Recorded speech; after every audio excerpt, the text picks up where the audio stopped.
इश्क की दास्तां नागमणि।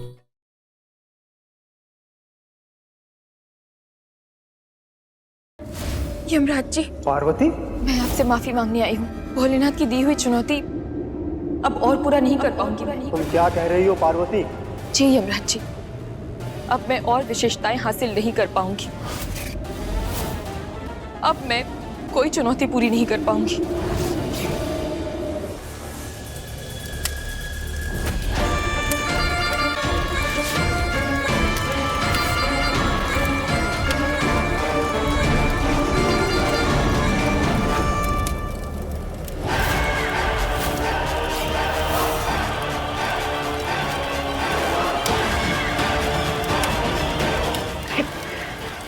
ये सुई क्यों नहीं जा रही अंदर? रुक जा नंदिनी, हम कहते तू रुक जा, छोड़ दे ये सब।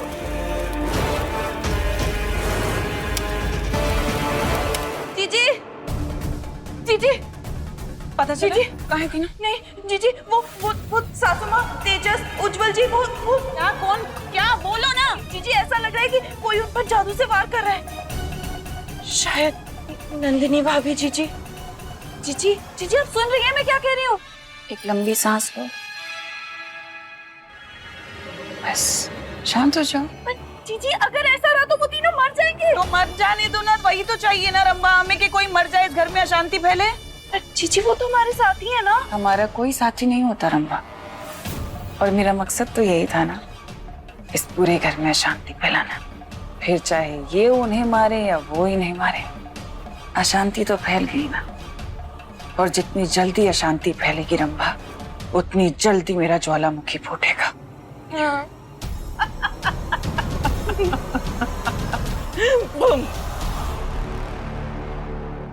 जब तक इस घर में अशांति फैलती है, तब तक मैं पार्वती को देख कर आती हूँ।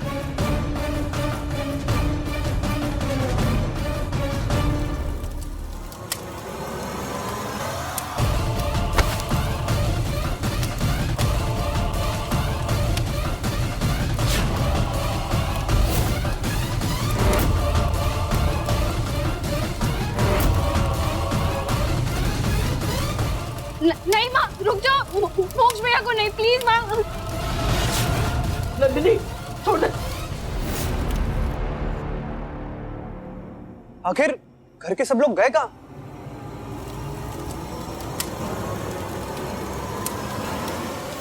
माँ बस, नहीं, मोक्ष भैया को नहीं। अब बस, मैं आपको ऐसे और बुराई की तरफ जाते हुए नहीं देख सकती।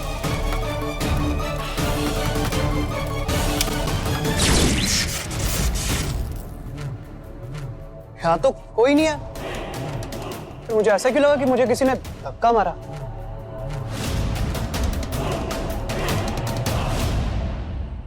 ये सब क्या हो रहा है भोलेनाथ?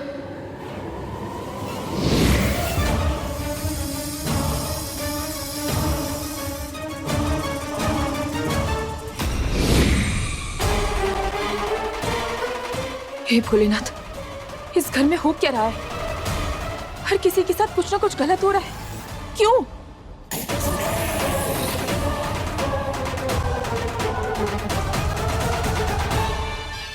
तुम्हें क्या लगता है ये सब कुछ कौन कर रहा है?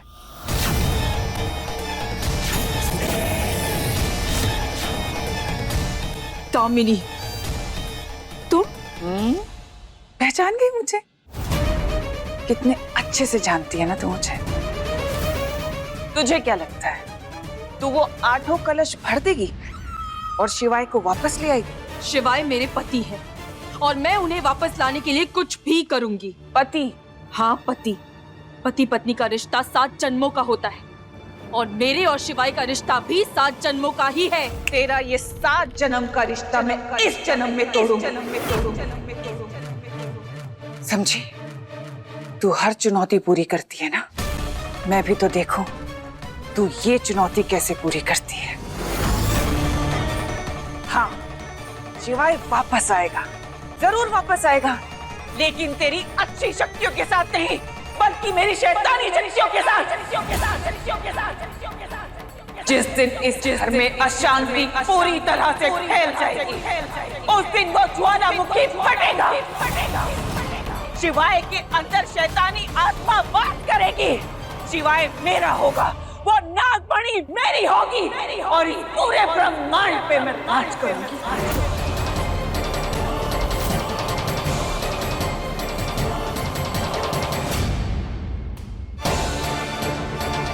हे भोलेनाथ, ये अनर्थ नहीं हो सकता।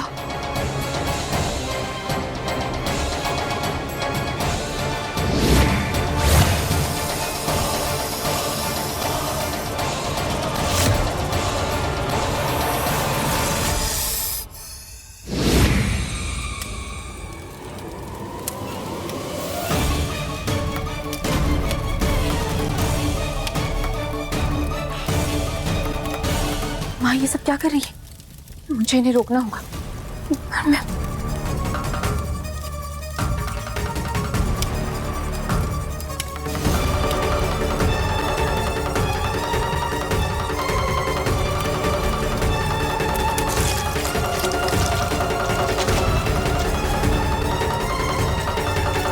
अरे क्या है ये सब? यही तो हम आपसे पूछना चाहते हैं। ये सब क्या है? ये क्या कर रही थी आप तो बड़ी हैं। अगर आप ये सब करेंगी तो जरा सोचिए आपके बच्चों पर क्या असर होगा, वो क्या सीखेंगे आपसे।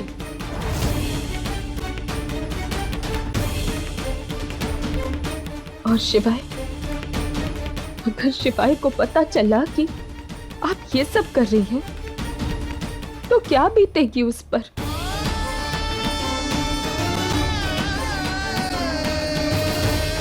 नंदिनी, ये सही कह रही हैं।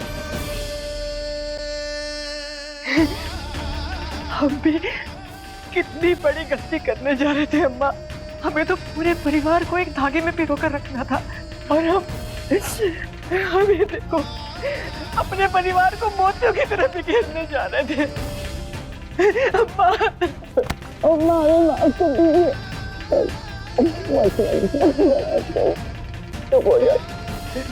तूने जो किया इसे रोक करके अच्छा किया है।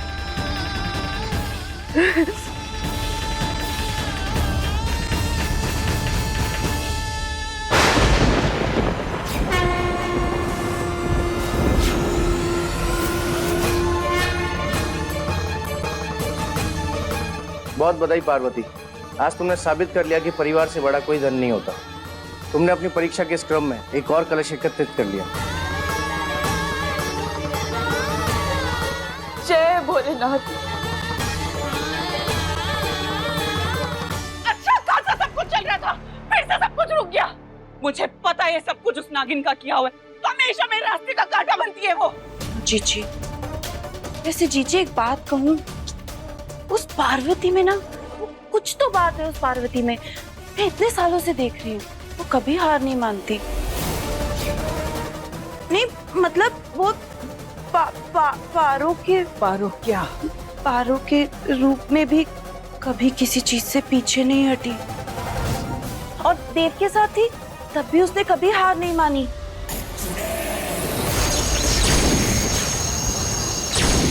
आज से मोहिनी की कहानी खत्म। चीची, उसे ना हराना आसान नहीं है। उसके पास ना एक ऐसी ताकत है, आपसे भी बड़ी ताकत है उसके पास, प्यार की ताकत। और जीजी वो ताकत ना अभी भी उसके पास है। जीजी आप सोचिए ना, 30 सालों से वो अपनी नागिन शक्तियों से अनजान थी, लेकिन फिर भी आपकी हर चुनौती का मुंह तोड़ जवाब देती रही। आपकी ना वो बैंड बजाती रही। ज्यादा मुझे खुलने लग गया आजकल। भूल गई कि कौन हूं मैं? नहीं सॉरी जीजी, वो तो मैं तो बस वो ऐसी मेरे मुंह से निकल गया जीजी। आपको आज तक नागमणि नहीं मिली। नागमणि गिरनी नहीं चाहिए, नहीं तो भोलेनाथ का अपमान हो जाएगा। सॉरी जीजी, सॉरी। तुमने वो तो सुना होगा ना रंभा, कि जब जहाज डूबता है तो चूहे सबसे पहले निकलकर भागते हैं? तुम्हें क्या लगता है मेरे जहाज को पार्वती जैसा तूफान डुबा पाएगा? बल्कि मेरा ये जहाज मुझे शिवाय तक लेकर जाएगा, समझी तुम? और उसके अंदर मैं पूरी आत्मा डालकर उसे जिंदा करूंगी, अपना बनाऊंगी। देखना तुम।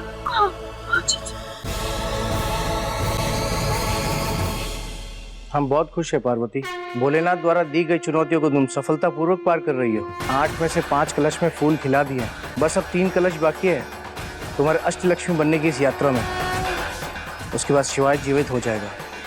धन्यवाद नागपुरुष, मैं भी बहुत खुश हूँ। नागपुरुष, मैं दामिनी को बहुत अच्छे से जानती हूँ। मैं जानती हूँ वो शांत नहीं बैठी होगी, वो कुछ सोच रही है, कोई नई चाल चलने वाली है। कहीं वो मेरी उस होने वाली जीत को हार में ना बदल दे। जीजी, हमें ना कुछ ऐसा करना पड़ेगा कि घर में ना अशांति फैले और वो ज्वालामुखी फट जाए। फिर जीजी आपकी और शिवाय की शादी हो जाए और उसके बाद जीजी मेरी जीजी के छोटे छोटे शैतान बच्चे होंगे और जीजी वो ना मुझे चिकनी माती बोलकर बुलाएंगे। और फिर मुझे नागमणि भी तो मिल जाएगी। हाँ? तुम देखना रब्बा, शिवाय की और मेरी जोड़ी इस पूरे ब्रह्मांड में हाहाकार मचा देगी। हाँ, बस एक बार शिवाय सही हो जाए और मैं जानती हूँ मुझे आगे क्या करना है। हम जानते हैं तुम शिवाय से कितना प्यार करती हो, और सच्चा प्यार कभी नहीं हारता। हमें यकीन है तुम शिवाय को बहुत जल्दी काल के चंगुल से वापस ले आओगी।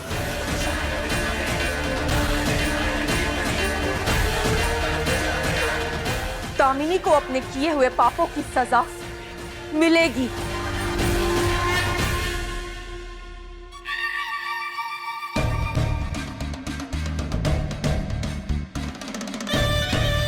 भी कुछ देर पहले मैंने तुम लोगों की लड़ने की आवाज सुनी।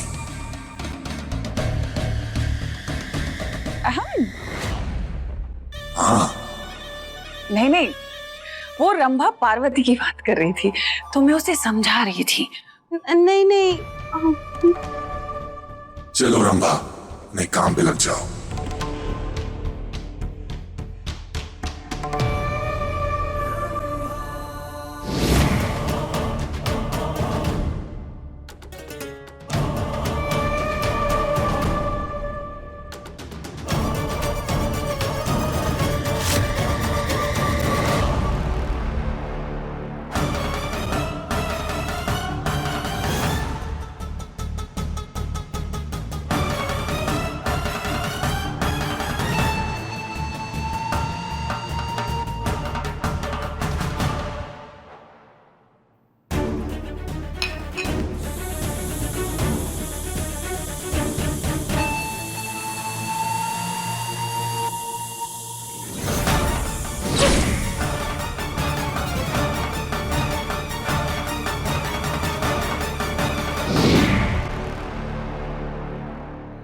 ये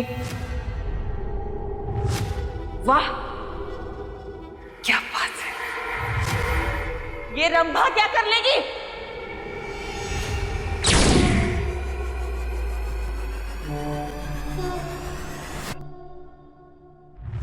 अब रंभा की असली शक्तियां इसके अंदर आ गई है। असली शक्तियां मतलब?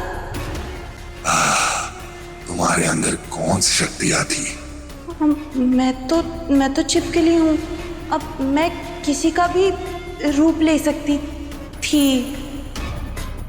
बस तो फिर वही।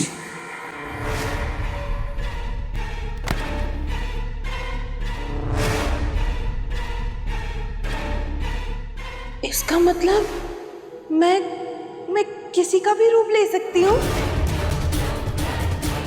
कोई भी। जीजी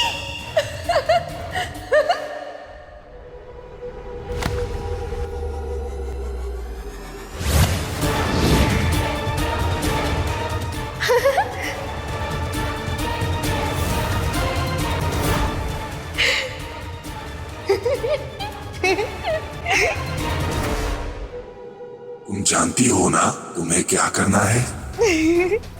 हाँ, जीजी, अब देखिएगा मेरा कमाल, कैसे मैं आपकी हारी हुई बाजी को जीत में बदलूंगी।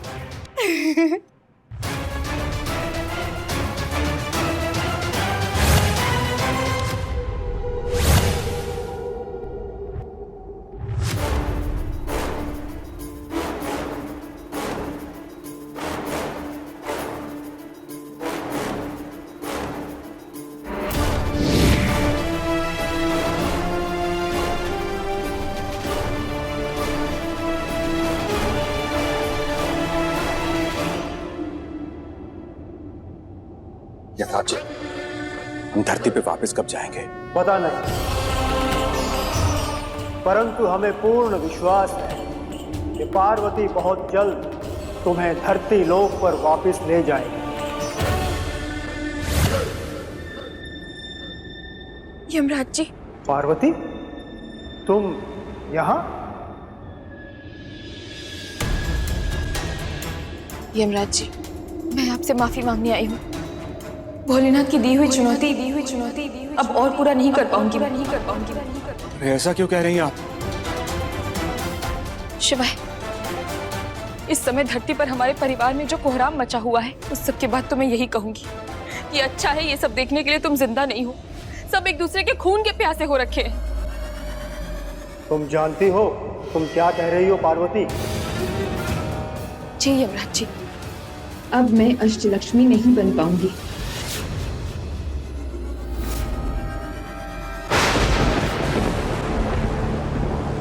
अब मैं कोई चुनौती पूरी नहीं कर पाऊंगी।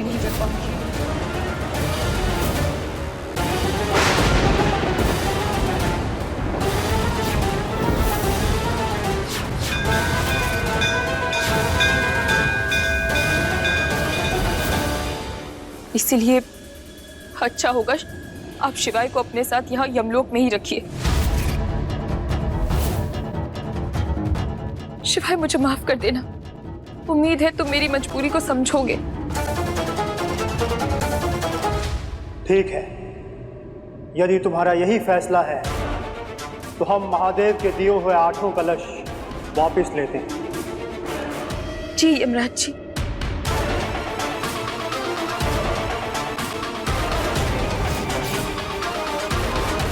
नंदिनी, तूने उस बूढ़ी अम्मा की बात मान के बहुत अच्छा किया। अरे हम उन लोगों जैसे नहीं हैं, उनसे बेहतर हैं। और क्योंकि वो हमारा परिवार है तो हमारा धर्म बनता है कि उन्हें भी बेहतर बनाएं। सोच, अगर कहीं कुछ ऊंच नीच हो जाती तब क्या होता? पता नहीं अम्मा, हमारा दिल मानने को तैयार ही नहीं कि वो लोग सही हैं। और शिवाय को पता नहीं अचानक ऐसे क्या हुआ। हमारा हंसता खेलता बच्चा हमें छोड़कर चला गया। अम्मा देख लेना, इसमें भी ना जरूर उन्हीं लोगों का हाथ होगा। हम ये तो जानते थे कि नंदनी भाभी को कोई विद्या आती है, पर वो उसका इस्तेमाल हम पर ही करेगी, ये हमने कभी नहीं सोचा था। काहे नहीं करती? अब इसकी शुरुआत तो आप ही ने की थी ना। हमने की थी शुरुआत। इतना बड़ा घर, ये व्यापार उस अनपढ़ झाइल गवार शिवाय ने अपने दम पर खड़ा किया जो छोड़ देते। क्या है ना सासू माँ, इन सब के लिए बहुत मेहनत लगती है और वो मेहनत हमने की है, समझी? मैं अभी मोक्ष से मिलकर आती हूँ, मुझे उसके लिए बहुत बुरा लग रहा है। हाँ जा बेटा। तू कहीं नहीं जाएगी। माँ, आप ऐसा क्यों कर रही हैं? नंदिनी, हमने तय किया था ना कि हमें सब कुछ ठीक करना है। अम्मा, हमने उन्हें कोई नुकसान नहीं पहुंचाया है, लेकिन हम अपने आप को तो नुकसान नहीं पहुंचाने दे सकते ना। मैं शिप्रा को ऐसे जानबूझकर मुसीबत में नहीं धकेल सकती। सोचने वाली बात यह है कि अगर ये सब ताई जी ने किया है तो हम बच कैसे गए? अरे वो तो दामिनी ने बचाया होगा ना। दामिनी बहू, हमारा मतलब है, हाँ उसी वही तो बचाएगी ना। वही एक पत्नी का तो फर्ज होता है ना। वो तो पत्नी तो यमराज से भी लड़ जाती है अपने पति की प्राण के लिए है। अब तुम्हारी तो रक्षा की है उसने। अरे छोड़िए ये सब सासू माँ। नंदनी भाभी की इस हरकत का जवाब देना ही होगा, पर कैसे देना है वो समझ नहीं आ रहा है। अरे इसमें सोचना क्या, हमें भी आती है थोड़ी बहुत विद्याएं हैं। अभी नंदिनी का जवाब ना हम उसी की भाषा में देंगे। नानी, आपको ये विद्याएं कैसे आती? उस मोहिनी के साथ रह रह के थोड़ी बहुत चीजें तो हम भी सीख गए हैं। लेकिन माँ, मोक्ष ना मुझे शिवाय भैया जैसे प्यार करता है। शिवाय भैया जितना प्यार तुझे और कोई नहीं कर सकता। सगा भाई होना और सगे भाई जैसे होने में बहुत फर्क होता है शिप्रा। नहीं माँ, आप हर बार सही नहीं हो सकती। मैं जा रही हूँ। शिप्रा, तू कहीं नहीं जा सकती, मैंने कहा ना। शिप्रा, तुम समझ क्यों नहीं रही हो बेटा? हम शिवाय को तो खो चुके हैं, पर तुझे नहीं खो सकते। हमारे लिए बच्चा, तुम्हारे भले के लिए हम कह रहे हैं मत जाओ।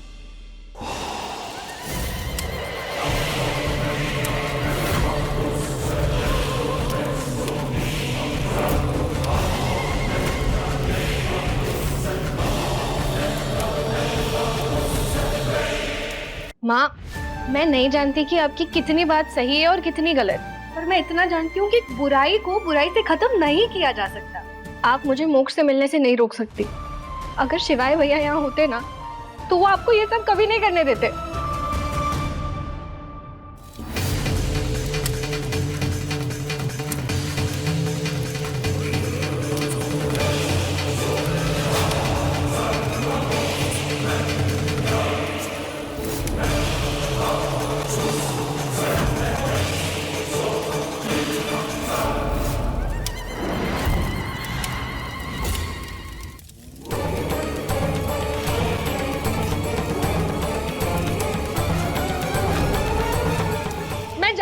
शिप्रा, हम तुम्हें कहीं नहीं जाने देंगे।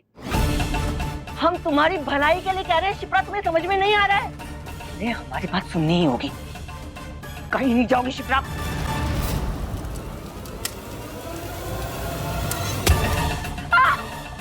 क्या हुआ बेटा? क्या हुआ? क्या हुआ बेटा?